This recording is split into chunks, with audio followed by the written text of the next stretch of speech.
Profiles feature allows user to save and afterwards restore device configuration. To open the Profiles menu, go to Tools and Settings, then select Profiles.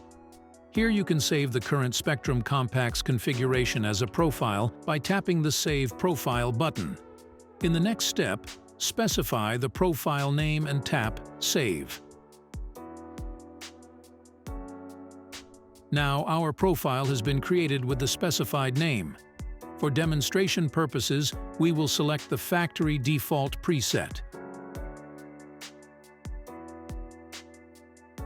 To activate the previously created profile, go to Tools and Settings, then select Profiles.